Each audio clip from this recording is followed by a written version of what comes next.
If your job at a healthcare facility includes disinfecting against viruses, you know prevention is the best medicine. And maintaining healthy spaces starts with a healthy cleaning routine. Grainger's world-class supply chain helps ensure you have the quality products you need when you need them. From disinfectants and cleaning supplies to personal protective equipment, so you can help deliver a clean bill of health. Call 1-800-GRAINGER, click Grainger.com, or just stop by. Grainger, for the ones who get it done. This episode is brought to you by Progressive Insurance. You chose to hit play on this podcast today. Smart choice. Progressive loves to help people make smart choices. That's why they offer a tool called Auto Quote Explorer that allows you to compare your Progressive car insurance quote with rates from other companies. So you save time on the research and can enjoy savings when you choose the best rate for you. Give it a try after this episode at Progressive.com. Progressive Casualty Insurance Company and Affiliates. Not available in all states or situations. Prices vary based on how you buy.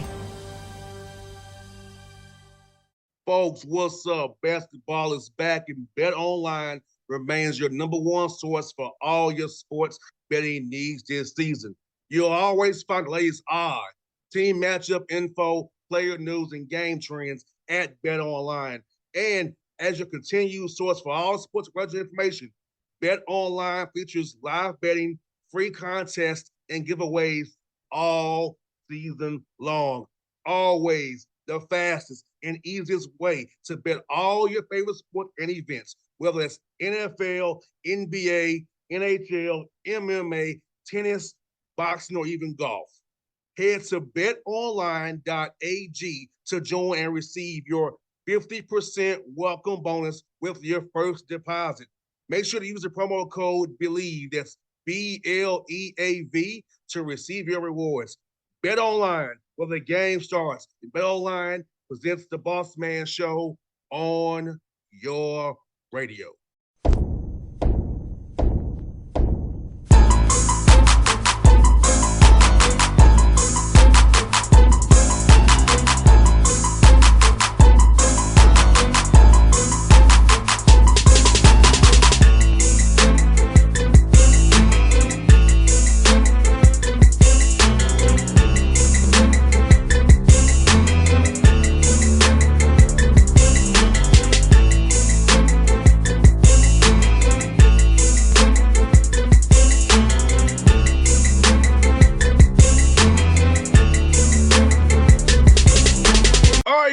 Back on the Bossman Show, a guy I followed for many years, the Falcoholic, covering the Falcons now with Believe Network, same way I'm at. Believe, do you believe? Hashtag do that for us. BetOnline is sponsor of our show as well. This is my man, William McFadden. William, what's up, brother? How you doing? Representing our Falcons, I see you over there, brother. Yeah, rise up. What's up, JR? How you doing, man? It's all good, man. All good here. It's almost Thanksgiving. Looking forward to some little days off here. The Hawks are playing tonight, so great time here in ATL, man. It is. It's cold. It's a little cold for my liking, but no, it's been so much fun sports wise. Not necessarily Falcons wise, but the Hawks have most nights given me something else to think about. So that's been much appreciated. Now, we're going to ask this, man. I'll be honest with you, brother. I didn't think we'll be having 4 wins at this point in the season. Looking at the roster, I'm shocked to be 4-6. Before the season started, did you see us being 4-6 at this point in the season? Are you shocked and surprised the way I am? At this point in the season, I think I did see 4-6 coming. But what I will say, and I will add a big caveat to that, I saw the 4 games kind of coming right here, right now. And so I think that I saw the Falcons winning at least 2 of their last 3 games instead of losing 2 of their last 3 games. And so the fact that the Falcons sit at 4 wins, through 10 games, I think that sounds about right. It's just very disappointing given that the last 2 games have felt so winnable and they both ended up as losses. Now, obviously the Chargers game was actually winnable.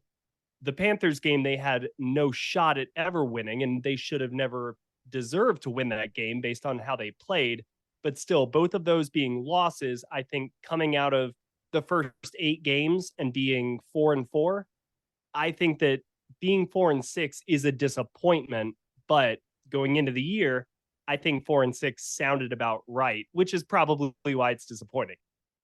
And I would say we should be 6-4, looking at New Yep. Orleans and Tampa Bay. If it wasn't for Jerome Boger screwing us in Tampa, and week 1, I would say even 6-4 should be the record right now, rather than 4-6.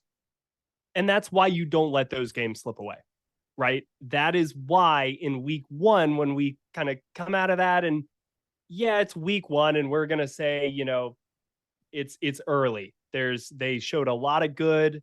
That fourth quarter was bad, but they're gonna clean it up. Honestly, when you look back, every NFL team has 3 or 4 games where they're like, these couple of things, if they had just gone differently, we're looking at a totally different record. The Falcons, I don't think we all expected for them to be in a position where they could say that. But now that they are, we are looking back at that fourth quarter against New Orleans. We are looking back at that call against Tampa Bay. We are looking back at Drake London's fumble against the Chargers game, or in the Chargers game. We are looking at some of these very close calls that probably should have gone the other way. Now, that being said, the Carolina win probably should have gone the other way. So it always kind of falls on either side, but the Falcons should have taken care of business in a couple of games. And now they're sitting here maybe kicking themselves because of it. And you know what? I'm just happy they're overachieving, to be honest with you.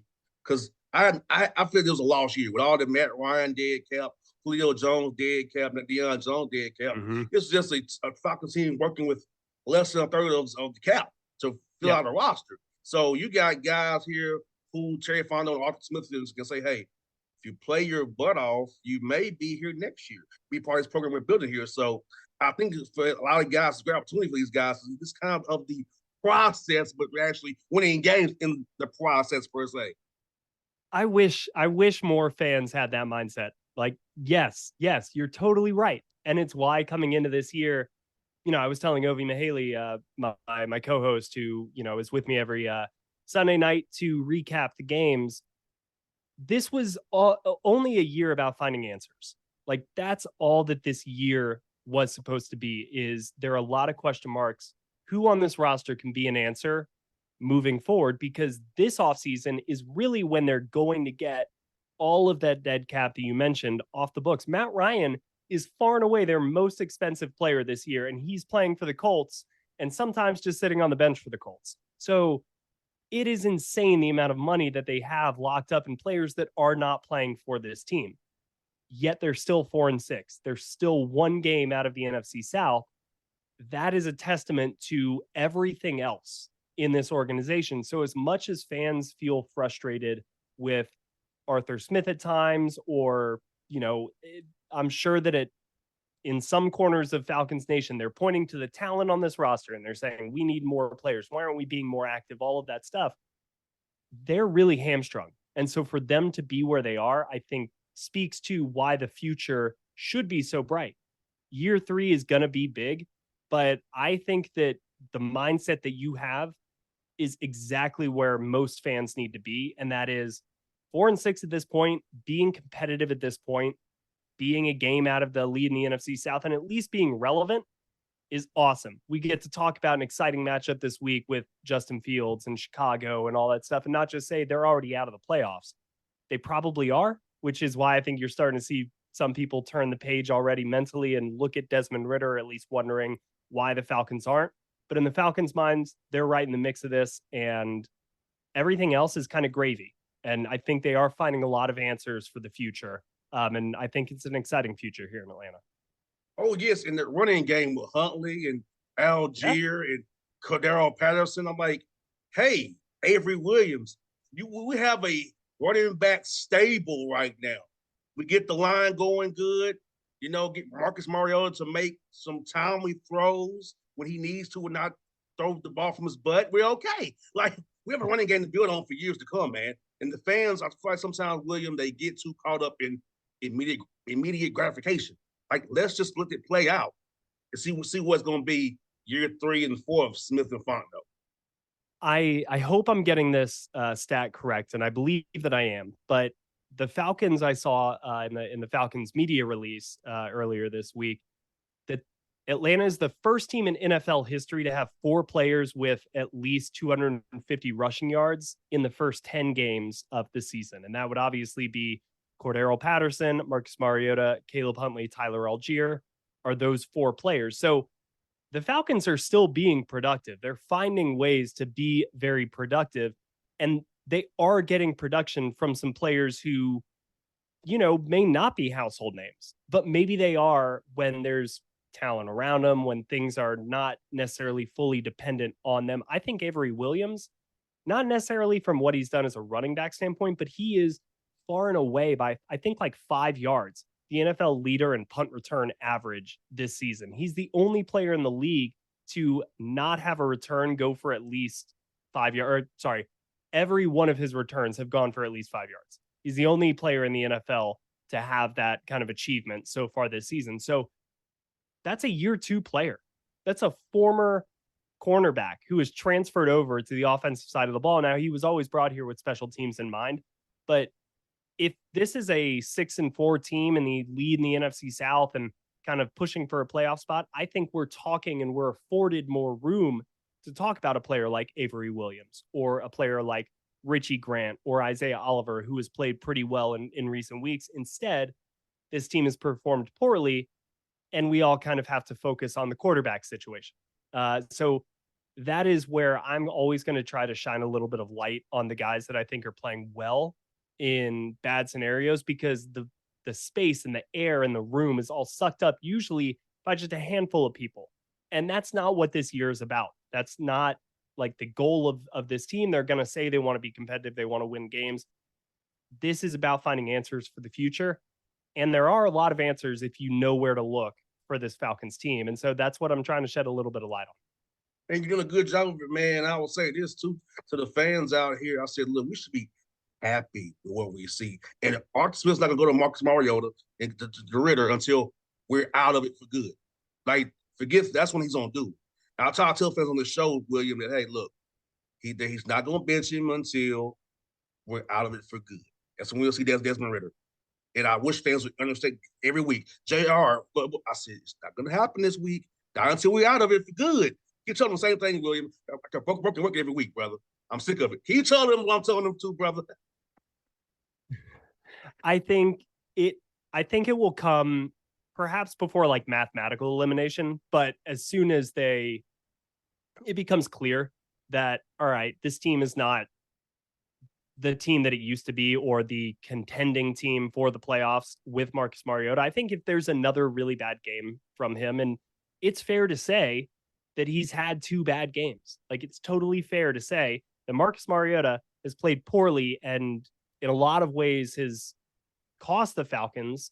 Certainly maybe that Chargers game if he hits Kyle Pitts, but Kyle Pitts has some responsibility on that play as well. Like the synchronization with those two has not been where it's at. And that's not just a totally one-sided deal, but he's played poorly, Marcus Mariota. And I think with another bad game, then, all right, you may not mathematically be eliminated from playoff contention, but for all intents and purposes, if Marcus Mariota continues to play the way that he has, which would then at that point be 3 games, and that's a trend, like, you're not turning that around. That is where I think you may see a change. Now, does it come right after this Bears game or does it come kind of after that? I don't know, but that may be when the decision kind of internally is made. Let's start preparing him for when that happens. But I think the key thing here is that the coaching staff sees both of these quarterbacks every single day. I have yet to hear that Arthur Smith thinks that Marcus Mariota is a great option at quarterback for the Falcons. He's not saying that. He is saying they think Marcus Mariota gives them the best chance to win. So it's not like he is under any sort of belief that Marcus Mariota is Drew Brees or Tom Brady or Peyton Manning or Josh Allen or Lamar Jackson, like not that type of player. It's not a Jalen Hurts. It's just that right now he's better than whatever version they're seeing from Desmond Ritter. If they're still trying to win games and make the playoffs, and I believe at least this week they should be, because they're just one game out of the NFC South. Marcus Mariota, for what he has shown throughout the course of the season, still gives you that best chance to win because what he's able to do kind of pre-snap, running the ball in situations. He's not going to get flustered by certain things. I think once that changes, and maybe that's this week when they are 2 games out and it becomes a little bit more difficult, then maybe that is when you see them turn the page and say, okay, the goal here is no longer reaching the playoffs. The goal now is learning about next year. Let's go ahead and put Desmond Ridder in. But they're all aware of all of this. I mean, nobody is under more pressure to get this particular decision correct more than Arthur Smith, Terry Fontenot in this organization. So for as much as everybody else is stressing about it, I guarantee you it is what they are talking about a lot of time as well. Now, William, are you hearing this from Falcons Nation? Because I'm hearing it sometimes. We should have drafted Justin Fields rather than Kyle Pitts. I'm like, that's old news. We can't focus on something that's already happened. He's playing well now. Luke gets he's playing in his strength, but I'm not ready to say we should have drafted him over Kyle Pitts because that's the reason's history. Last year we would have said that, so that's what I say this year. I mean, 3 weeks ago, I don't think we would have said that. He's had an amazing last few weeks because the offense seems to really kind of figured out the right, you have bunny ears on your TV back in the day. You got to move them just right to get that frequency that you're looking for. Yes. That's kind of what they've done with Justin Fields. They're tinkering, they're figuring it out, and now they seem to have found something. And maybe it's just a little bit of coaching advice. Maybe it's like, hey, dude, we know you're trying to look downfield. We know you're trying to prove that you can pass in this league. We don't care about that. If there's pressure in your face, if your first and second read's not there, you're more dangerous running the ball. Just go. Like it could have been something as small as that whispered in his ear by the head coach or something, but they figured out the right way to use him right now. Now, I think that Arthur Smith probably would have figured out how to use Justin Fields a long time ago. That being said, he is clearly somebody who values athleticism at the quarterback position, but that is not, as we are seeing, the only thing that this offense requires. And we've also, I think, yet to see the best version of Kyle Pitts, which I think is even greater than what we saw last year as Matt Ryan. And it's certainly better than what we've seen this year with Marcus Mariota, because as a rookie, over 1,000 yards, like we know what he can be as a main receiving option.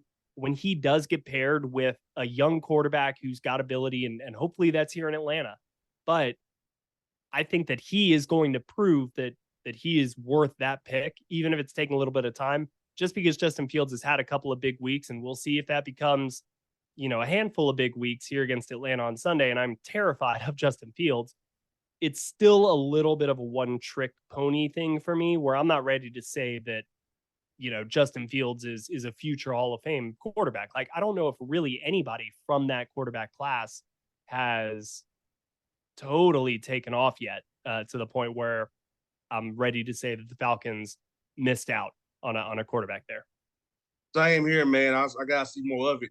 And I'm wondering, would Dean Pease spy him some? I saw that last week Detroit spied him some, and that gave him some trouble where he couldn't escape the pocket as much. Or do it with Kyler Murray kind of at cage rush to kind of keep him in that pocket we can't get away. So let's see what Dean Pease and the defense does with him for the rush lanes and keep that integrity. I'll let him have a run up and down Mercedes-Benz Stadium field on Sunday here. That's a great question, because it's one that I was talking with Mike Rothstein of ESPN a little bit about, and just trying to get his thought, because I basically was just like, who is the fastest player on this Falcons defense? Because I think they're going to spy Justin Fields. So, like, who would you put him with? Is that Richie Grant? Is that Michael Walker? Is it Lorenzo Carter? Is it who? Troy Anderson is somebody who he mentioned, who I hadn't thought of, who is an interesting choice for that. He's obviously a super fast 4.44, I believe, at linebacker. Big, strong, can make those tackles. He has been a little bit hit and miss for me this year. So I think that's a pretty tall ask to just have a player like him spy. What I think you will end up seeing is more what you said about what we've seen with Kyler Murray. And it is kind of what Mike was steering me in the direction towards, is maybe you see more linebackers on the field. Maybe you're going to see more of these nickel packages. And where I think the Lions started to have more success with Justin Fields in the second half of that game is caging him in. We're not going to try to rush and get him, and you're going to have one guy break through, but then he can get around him, and there's a big lane right behind that rusher. I think you're going to see them try to stay even, not allow him to get inside or outside, and kind of make him get rid of the ball. Justin Fields having the ball in his hand is the most dangerous part of that offense. Make him get rid of the ball, whether it's this read option and they have to hand it off. Khalil Herbert going on IR sucks for him, sucks for the Bears, awesome for the Falcons because he is very, very dangerous. So I would much rather see the ball not in Justin Fields' hands. And I think the player who is going to be really key to watch early in this game as to what are the Falcons going to do with Justin Fields is Grady Jarrett. Because Grady Jarrett can get in the backfield as quick as anybody in this league. If he isn't, and if he's not trying to, then I think that will tell us a lot about what the Falcons are going to try to do against Justin Fields. And maybe that does show, all right, they're going to try to hem him in, cage him in, instead of just get to him as quickly as possible. And, we're going to have Claypool and Mooney. They don't scare me, so I could see them even maybe loading up the box some against him. And say, daring you to go one-on-one with these guys on the outside because Claypool hasn't shown me like he's a world beater. He is Mooney, so commit's been good for him in the middle of the field. But I don't. Their receivers don't scare me one bit. Now with Herbert out, like Justin, it's all on you, brother. Have fun. I think that AJ Terrell coming back is going to be a big thing, or at least expected to maybe be back. I'm not reporting anything here. It's not been confirmed that he's coming back or anything like that, but he did return to practice in a limited fashion. I don't know if the Falcons, who have been pretty cautious with a lot of their injuries this year, let's remember there are a lot of players still on IR who we all expected to have big years this year. Damian Williams, Marlon Davidson, Jalen Mayfield just came off of IR and started his window of practice. So they've been pretty cautious on an injury standpoint. Him returning to practice, I would expect him to be back out there on Sunday. Maybe that does change the way that the Falcons decide to play, but they have tended to not rush the passer, load the box so far this season. Usually they are going to kind of move safeties around. They're going to try to confuse the quarterback in the passing game a little bit more. But the Bears are not a good passing offense at all. Dead last in the league, number one rushing. So the Falcons are a little bit up against kind of their own medicine here. And how do they play that? Having AJ Terrell back probably does make them feel a little bit more comfortable if they do decide to play man on the back end and really hem in Justin Fields. But again, I don't know if that's necessarily going to lead to a bigger box. I think what you're going to see is maybe more press coverage. And I think what you're going to see, but even then as I'm talking, I'm thinking of all these different counter arguments for what I'm saying, because in man defense, you don't want these defenders, these defensive backs to turn their back to the quarterback. You want them eyeing the quarterback. So that leads me to think more zone. And generally, the Falcons have not been a big zone blitzing team. They will send simulated pressure, but they're going to drop back Arnold Ebiketie, and then they're going to rush Michael Walker. And it's going to still be 4 guys coming at you, but there's going to be 7 in coverage. I think you're still going to see some of that, maybe with a coordinated blitz. But if it's a blitz, I would expect an outside blitz to not let Justin Fields get around you and then get the edge. So that's a whole lot to throw at you for what was a relatively routine question. I have a tendency to do that. Sorry about it. Now, but brother, as a former wide receiver, I get what you're saying. Yeah. I'm like, you don't want to turn your back to Justin Fields here. You want 11 eyes on him. No doubt. Like I said, I know Pease. I covered him with the Titans a little bit too, so I know he used to kind of bring some anxiety blitzes too. So I'm like, like I said, maybe mix them up here every now and again. But you're right. You want to turn your back to Justin Fields and play any kind of man coverage about a spy. Maybe 2 man with a spy. If you keep the running back in or something like that. Or rush 3 with a spy. All about things from college football that I played, man. It's so fun to talk this kind of stuff with you, man. And last one I got to play with was this, brother. Yeah. Who are some guys who need a big last 7 games of the season to be here next year, in your opinion? Ooh, to be here. Okay. While I think about that, let me give you the one player that I think can really ascend the most with a big final 7 games, and then I'll give you the kind of 1-year contract guys that I think need to ask that. So Arnold Ebiketie.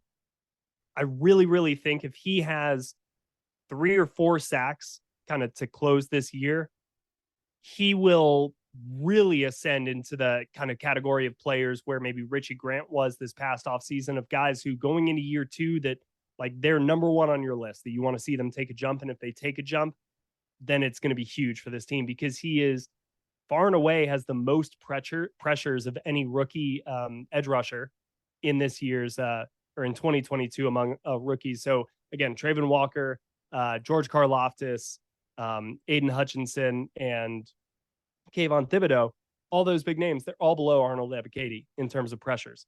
He just needs to convert those into sacks. Now, that's not the biggest thing in the world, but I think that in the minds of fans, like if he starts getting the quarterback on the ground, it will solidify this awesome rookie year that he's had even more concretely, and then you'll generate that buzz. So I think he would be best served by having kind of a huge end to the season, because he already has. It's just been a little bit under the radar, and to be a little flashier, I think that's when he'll start generating the buzz that he probably should be already. Now, these 1-year contract guys, I think a big end of the year, why not bring back Cordero Patterson? You know, again, if he's already got kind of this good start to the year, the injuries, like maybe it's a really tough deal. And I know that like that's something the team would be very interested in, all of that stuff. So he's one there. I think Elijah Wilkinson has played pretty well on his 1-year deal. I don't know where like the Falcons stand on the offensive line, because when it's been together and it's been gelling, it's looked good. It just hasn't been solid the last couple of weeks, but a lot of that points to the injuries to Elijah Wilkinson. So this answer is tough, because a lot of Terry Fontenot's history has been best player available. So it's sometimes it would be easier to say, all right, here's their biggest need. They have a 1-year contract guy. That's where they're going to go on the draft. And then that guy's gone. But is there a great left guard coming out? If there is, then I would say Elijah Wilkinson's probably low on that list, because they could have just addressed that right there for the long term. The player that I think I would personally love to see come back is Lorenzo Carter. I think that he has played really, really well in a lot of aspects of the game. He has done a good job generating pressure. He does have some, a few sacks on this year. It's not like he's got 9, 10, 11 sacks, but he is effective at kind of making his presence felt in the backfield. And really the thing that he does, if you watch just play in and play out, he sets the edge so hard. He really does a great job of trying to be where he's supposed to be, which is a huge deal in this defense. So he is another guy where I know the production hasn't necessarily been what you would want from like a quote unquote, like number 1 edge rusher, which is what we talked about him as coming into the year. But I think he does the little things very, very well. And the more that the talent around him grows, I think he's going to be that kind of like 4th or 5th guy on a defense that come playoff time, like those are the guys that make a difference in whether or not you win or lose. It's usually not like your stars, because teams try to mitigate them. They make you try to beat them with your 4th or 5th option on like offense or defense. And I think he is very, very good if that is the role he's in. Sounds good, my brother. My folks, follow William on Twitter. Believe in Atlanta, the Falcons podcast. Obi Mahaley. He's also the Falcoholic. Been watching it for years. I've been seeing you around the way doing your work, brother. I've been a fan of yours for a long time, man. So gotta get a ticket to the show, brother. Let's do this again real soon, man. Appreciate it, man. Anytime. You know where to find me, but I really appreciate the kind words, and I enjoyed our conversation. Same here, brother. Let's do this again, brother. Let's do it. All right. Folks, what's up? Basketball is back, and BetOnline remains your number 1 source for all your sports betting needs this season. You'll always find the latest odds, team matchup info, player news, and game trends at BetOnline. And as your continued source for all sports related information, BetOnline features live betting, free contests, and giveaways all season long. Always the fastest and easiest way to bet all your favorite sports and events, whether it's NFL, NBA, NHL, MMA, tennis, boxing, or even golf.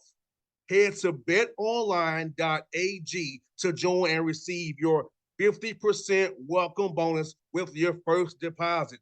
Make sure to use the promo code BELIEVE. That's BLEAV, to receive your rewards.